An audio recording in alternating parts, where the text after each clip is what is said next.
So our next speaker is frankly one of the rising stars of entrepreneurship at Fletcher.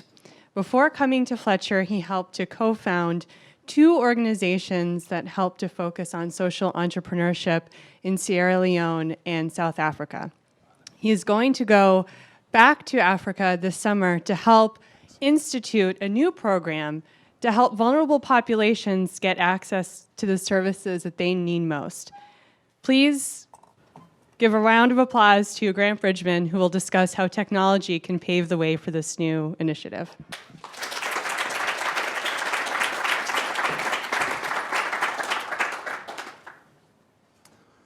Thank you very much. It's been a spectacular conference. I just want to give a round of applause to Professor Mankad for organizing this. Thank you very much. I've thoroughly enjoyed myself.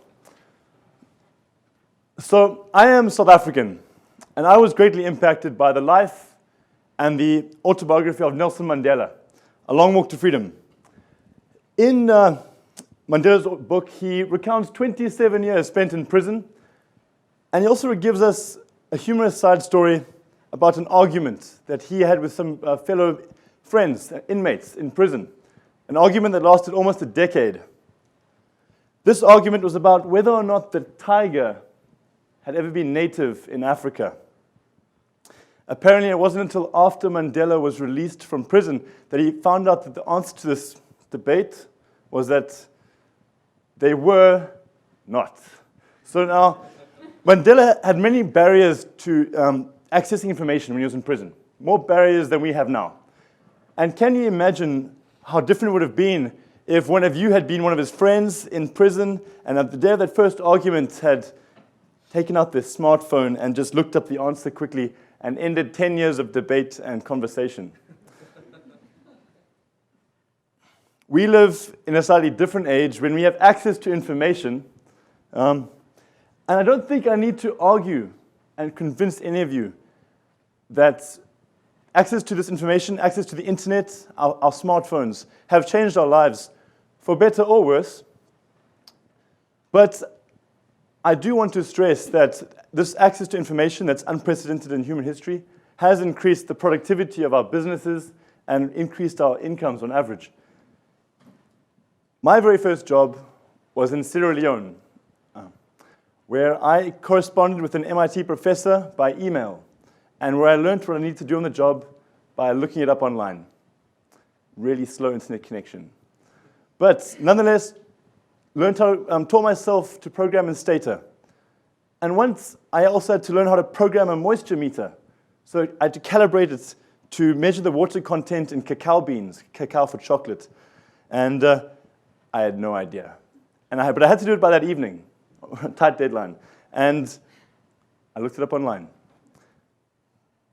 You may think that the barriers to information that Nelson Mandela faced are long behind us, and that, apart from being in prison, but there are many other barriers to information that affect us all and affect many people in this world. Poverty, illiteracy are significant barriers to accessing information that persist. Not being able to access a good data network or Tufts Wireless is a significant barrier to accessing information. Governments can be a big barrier to accessing information.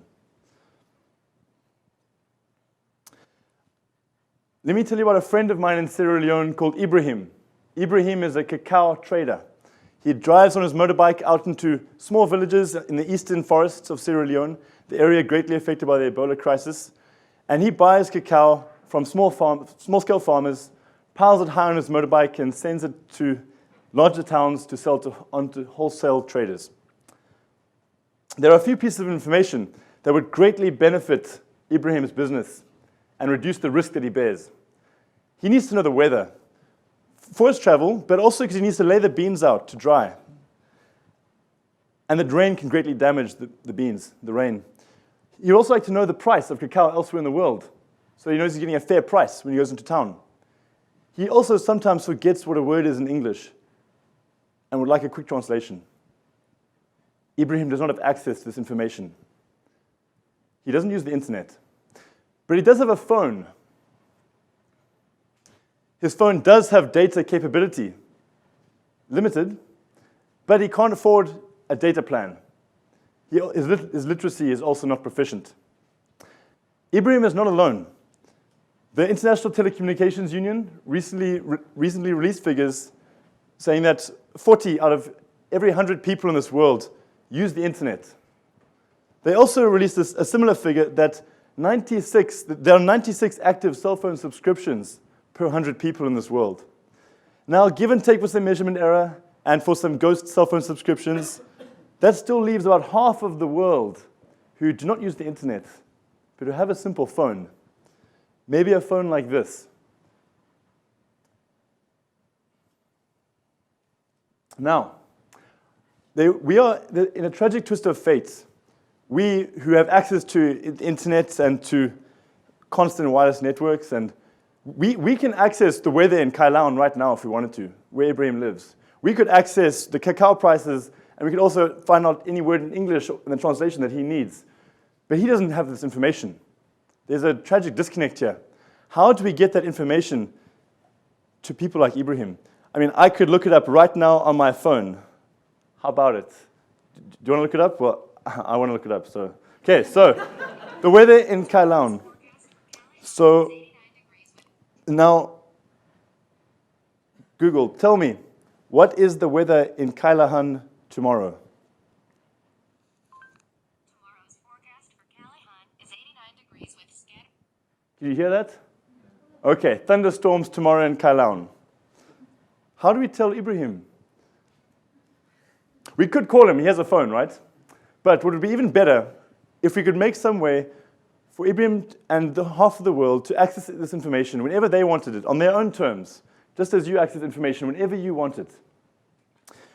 I have a plan for this summer. I'm going to Tanzania and Kenya to talk to people who do not use the internet, but who have a phone, a simple phone like this. I've been given some funding to do this by the Hitachi Center at the Fletcher School. I want to investigate what information these people want to know. What do they want to know? And if they had access to a search engine, what would they ask it? I want to take this information to African software developers, programmers, an African team that would be willing to develop a search engine that can serve even the illiterate and the poor who don't have access to a data plan.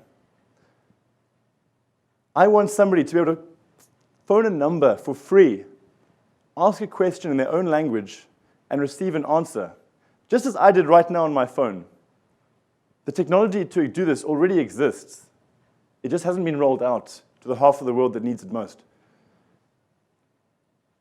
So now, all we need to do this is create a central hub, a computer, essentially, that can receive calls, that can receive verbal input, and compute the search in any language, and return an answer in that same language. Simple, right? And I also believe that this service could pay for itself with standard radio-style advertising, but targeted to the individual. And I also believe that it's really about time that we found a way to roll out the search engine revolution that's changed my life, changed our lives, and provide access to information to the half of the world that needs it most. Thank you.